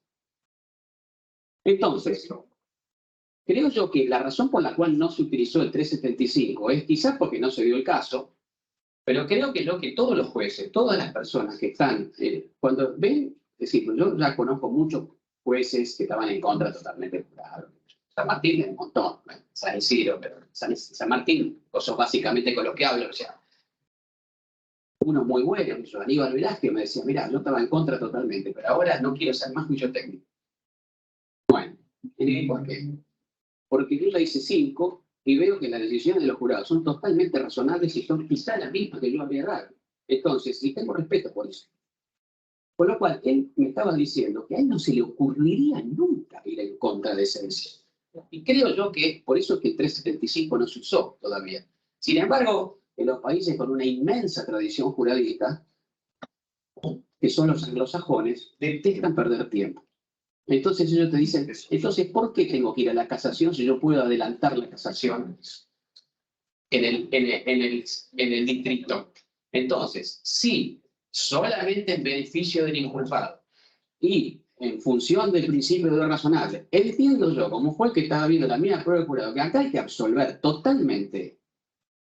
El tipo tiene la posibilidad, a pedido a veces de la defensa, siempre. La defensa es ese estilo allá. Termina el juicio y viene la defensa sin moción. Sí, pido por favor, señor juez, que introduzca un veredicto de absolución porque acá no hay, la fiscalía no ha aprobado su caso. La fiscalía es el doctor, por favor. El jurado va a deliberar. Entonces el juez toma 2 decisiones, los manda a deliberar y espera a ver qué dicen. Lo más probable es que absuelvan. El problema es cuando no absuelven. Entonces ahí él reasume la moción y la decide. Pero, Andrés, permitime una duda, porque pero esto no son regulado así. estándares. En los Estados Unidos tienen 3 momentos distintos, depende de los estados donde pueden aplicar esa moción. Puede ser cuando termina la prueba de la acusación, y antes de realizar la prueba de la defensa, de empezar puede decir, señor, esto es una barbaridad, no da ni para elevar a juicio en términos puestos. Ese es un estándar. Sí. Es un estándar distinto al estándar que vos evaluás en la revisión. Y así sucesivamente. Entonces, lo que aplica el juez, me da la impresión a mí, te pregunto, la decisión del juez que va a hacer una aplicación del veredicto direccionado es porque la entidad de la prueba no ha superado un estándar que no es el mismo estándar con el que evalúo en la revisión, que es el estándar del veredicto de culpabilidad, en definitiva, que es el estándar más exigente. Evalúan con otros estándares que son estándares intermedios, que son los que permitirían en todo caso, para hablar en términos nuestros, si la causa podía o no ser elevada a juicio, o si podría haber sido elevada correctamente a juicio de esa manera. No, pero debe pasar que hay un montón de jueces y juezas que llegan a un tribunal, los fiscales de juicio, que se encuentran y dicen, che, esta no tendría que haber llegado nunca acá, ¿cómo llegó esto? Y bueno, entonces, un poco eso, digamos, después lo que aplica es lo que aplicaría es un estándar distinto, entonces ya es una cuestión de estándares. Sí, porque eso sí, porque además lo vi cuando es una cuestión ya esto de sintonía ultra fina, porque esto, fíjense que casi 10 años de vigencia de la ley nunca se aplicó, es una norma que está ahí. Me acuerdo que Héctor Granillo le dijo a Casal, vamos a poner una cosa así, y tenía razón, porque la provincia de Buenos Aires, jueces que venían o gente que preguntábamos en los debates, incorporamos pruebas de oficio, editamos medida para mejor proveer, es decir, todo lo que no había que hacer, o que lo que estamos yéndonos de a poco, de repente le damos la autoridad para derogar un veredicto jurado, decirlo nulo, y bueno, es un lío bárbaro. Sin embargo, en los Estados Unidos es un lío.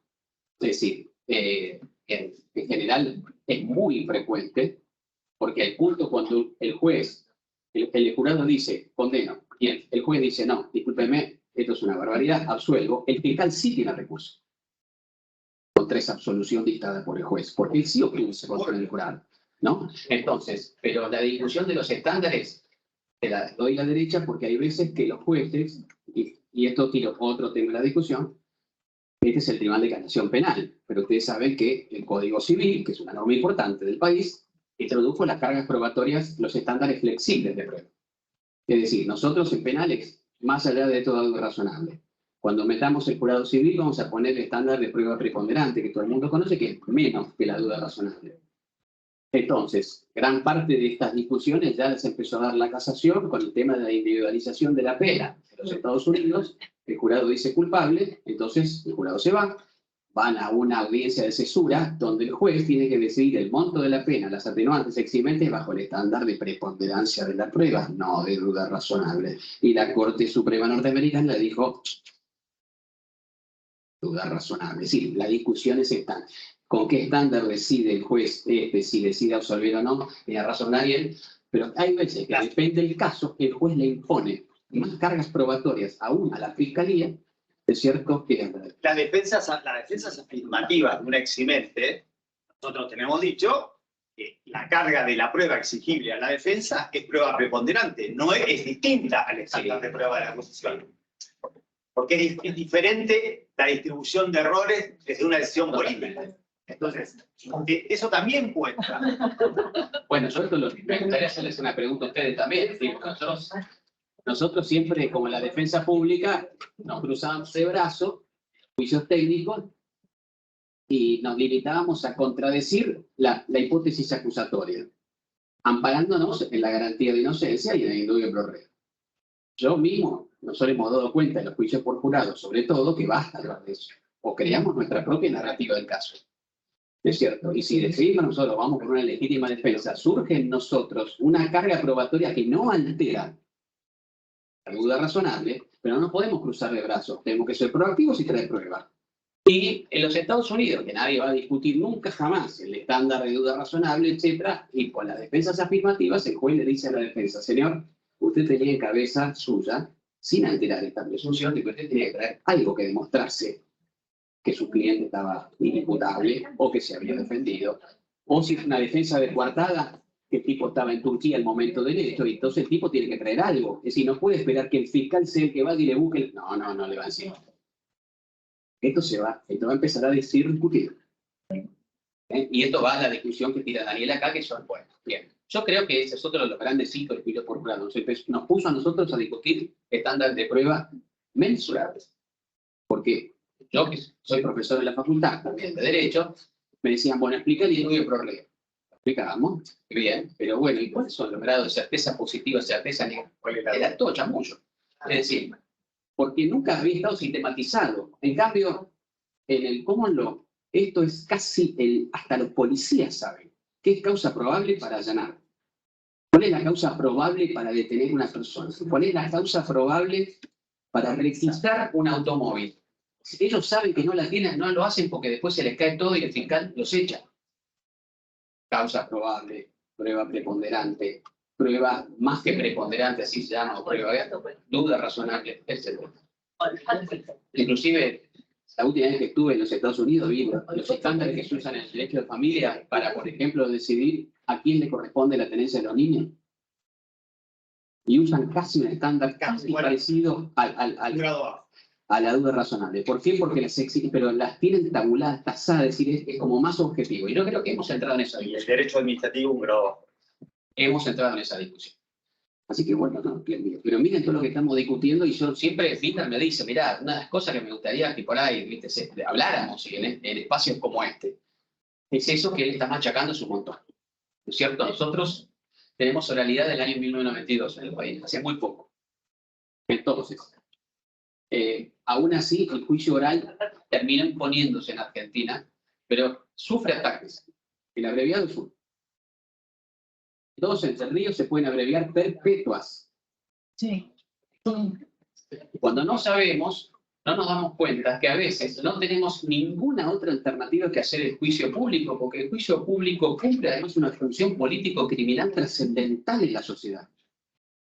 Por ejemplo, el juicio que está sucediendo en La Plata ahora, de la masacre de Monte, tiene que ir a juicio. Eso se tiene que discutir. ¿Entienden el punto? ¿Por qué? Entonces, si el juicio por jurado venía a salvar al juicio de una decadencia que estábamos teniendo fuerte, que no solamente era por el tema de la abreviado, ¿cierto? Ahora, nosotros en los juicios técnicos nos notifican la sentencia por WhatsApp. ¿Cómo vamos a hacer eso? Cuando el momento más trascendente de un juicio, como va a suceder en un jurado, cuando se levanta el presidente y dice, señor, usted es culpable. Señor, usted es no culpable. Ese momento no puede faltar nunca. Y si el tribunal es técnico, lo mismo. Va al tribunal y le comunica en corte abierta al pueblo, a las personas, el resultado, no por un WhatsApp, ¿me entiendo? No porque, sí, entonces habíamos degradado tanto el sistema de juicio y ahora con el jurado no podemos usar el expediente, tenemos que traer a todas las pruebas al juicio oral, a todas. Tenemos que saber ejecutar, hacer contraexámenes bien, entonces todo se hace más transparente, etcétera, en corte abierta, etcétera. Pero bueno, yo creo que, y encima nos trajo la discusión de los estándares de prueba. Siempre dice Binder, nunca me lo olvido, que no era necesario esto en el juicio técnico. Sí. Pero si nosotros usamos estándares de toda la vida, un estándar para llamar a 308, un estándar para una medida de coerción, un estándar para elevar y un estándar para dictar una sentencia condenatoria. Toda la vida lo usamos. Le decíamos suficiencia probatoria, le diríamos de otra medida, en la época de la prueba tasada, semiplena prueba, todo ese rollo. Aquí le cambiamos el nombre, pero trabajamos sobre estándares. Yo estoy medio obsesionado con ese tema, pero sí. Y bueno, yo creo que después también, además hay otras cosas que por ejemplo, no para que ser quisquilloso, pero parte de la sintonía fina, que yo digo que van a ser los futuros fallos de la casación que se hagan cargo de que el juicio sea cada vez más profesional y más sofisticado, porque esa es la función, ¿no es cierto? Y eso se hace a través constantemente de ciertos fallos. Bueno, va a llegar el tiempo, en los Estados Unidos, la Corte Suprema una vez anuló una condena porque el imputado le pusieron las esposas delante del jurado. Y que eso afectó la presunción de inocencia. Muy intensa. Bueno, entonces, el juicio de los rugbyers, yo no podía creer. No lo veía, porque había 400 penitenciarios, como una marea humana, como un pack de forwards, rodeándolo. Yo me acuerdo que le dije a los jueces, que no sé esos tipos de ahí.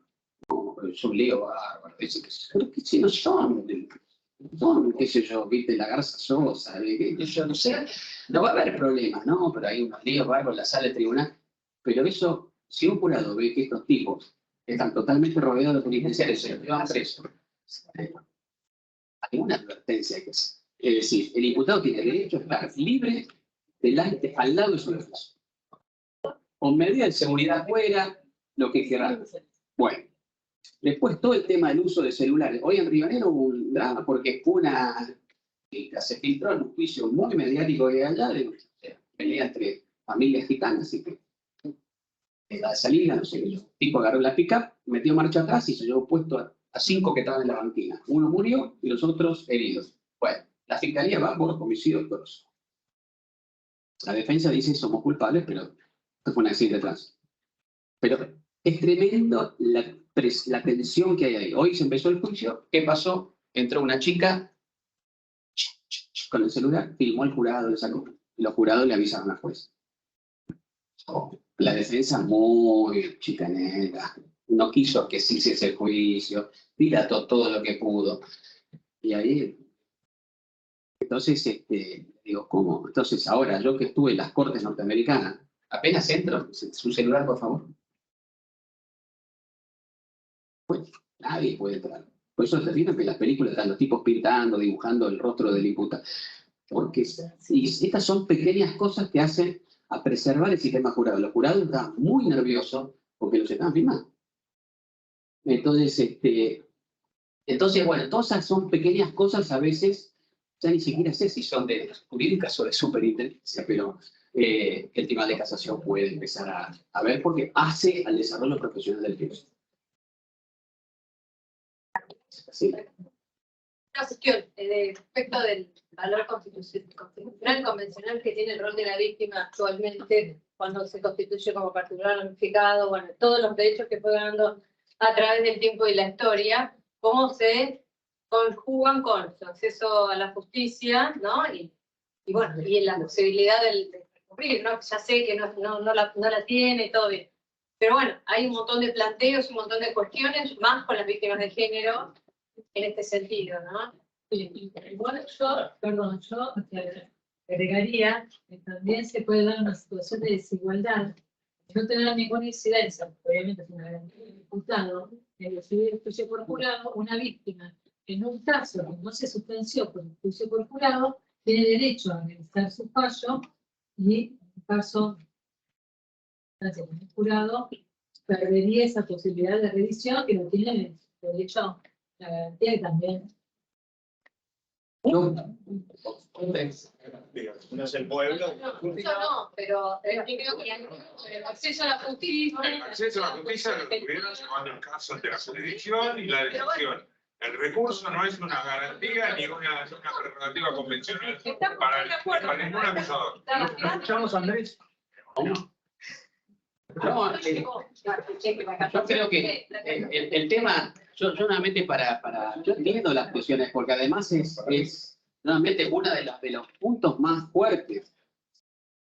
Que nosotros venimos de la tradición ni siquiera inquisitorial, no ni siquiera española, sino francesa. Entonces, en el modelo francés, si uno tenía un recurso, el otro también. Esto fue así desde el fondo de los tiempos en Francia. ¿No es cierto?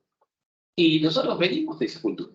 Es muy difícil erradicar. Y yo creo que gran parte de estas cuestiones que vamos a estar planteando vienen no tanto de una cuestión de perspectiva de género, sino más de una cuestión cultural importante que siempre le quiso dar a la acusación una nueva chance más de conseguir la condena. Bueno, dicho esto, ¿cuál sería el balance contra eso? Y eso, por eso yo digo que el juicio por jurado es lo más parecido a una especie de cadena con eslabones. Entonces, la unanimidad es muy importante, porque la unanimidad no es para condenar, es para absolver. Y por más víctima que sea, por más fiscal que sea, si vos fuiste a un juicio donde se hizo todo bien, donde no hubo problema, y el jurado, después de escuchar todas las pruebas, donde vos tuviste como víctima, como fiscalía, posibilidad de recusar sin causa jurado, cosa que no podés hacer con los jueces técnicos. Pudiste ser el guardián, pudiste incluir las instrucciones, pudiste dar tus propuestas, pudiste meter los delitos, todo lo que pudiste hacer. Pero los 12 jurados te dicen no. Ahora, ¿qué pasa con los delitos mayoritarios? Podemos discutir. Para mí están malos los delitos mayoritarios.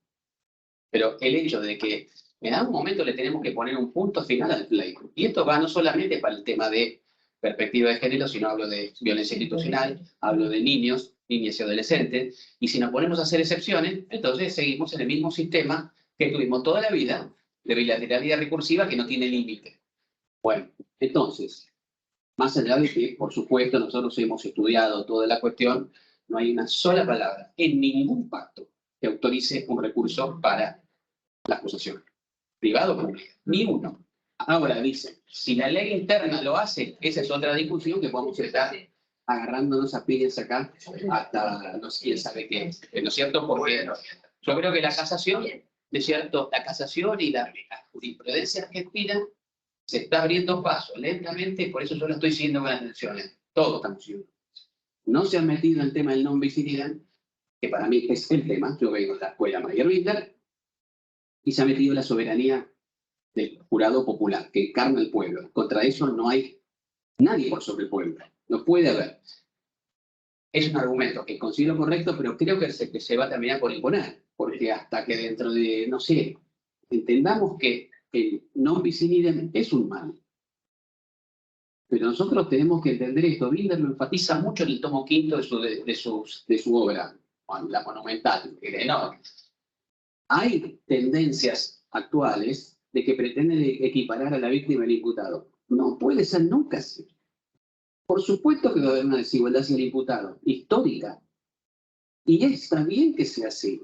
Ahora, está bien, pero está mal también. ¿Por qué? Porque obviamente entre males menores elige el mal menor. Bien, el imputado históricamente y por siglos ha estado sometido a toda clase de brutalidades con torturas, etcétera, etcétera. Y, en fin, y en el siglo XXI, fake news, causas armadas, todo lo que sea. Bueno, en Estados Unidos el double jeopardy, me lo dicen, el double jeopardy es un mal, sí, pero es un mal menor necesario. Y acá ya nadie lo discute, y está bien, y ha sido consustancial con la historia del jurado.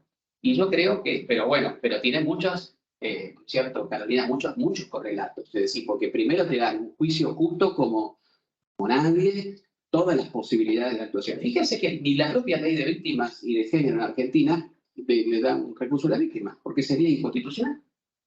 Entonces, y también que sea así. Ahora le da muchísimas posibilidades de revisión de los sobreseimientos, de las excarcelaciones, de los acuerdos abreviados, de la probation. Pero una vez que hiciste el juicio, tuviste acceso a la jurisdicción, hiciste todo, el recurso es exclusivamente de la persona condenada. ¿Qué digo? Una vez en 100 años se lo van a revocar la condena. Porque ese es el carácter definitivo que tiene el veredicto.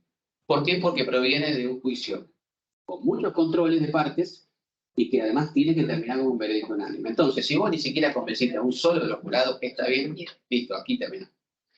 ¿Entendés? Salvo dos excepciones. Sí, cuando hay... Las cosas juradas ilícitas, que la Corte Interamericana ya lo dice claramente. Soborno de los jurados, extorsiones, es decir, todas las actividades ilícitas provenientes de la defensa penal.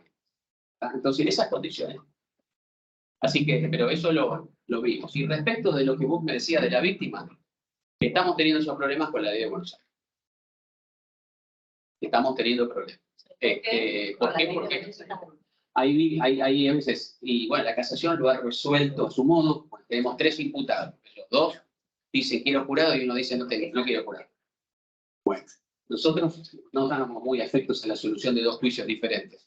El juicio de los Rugby no se puede hacer 2 veces, ¿entienden? El juicio de la Junta no se puede hacer 2 veces. Se tiene que hacer una vez. Hay juicios que no se pueden hacer 2 veces. Algunos sí, otros no. Y nosotros tenemos que empezar a ver estas cosas. Entonces, un juicio de esa magnitud.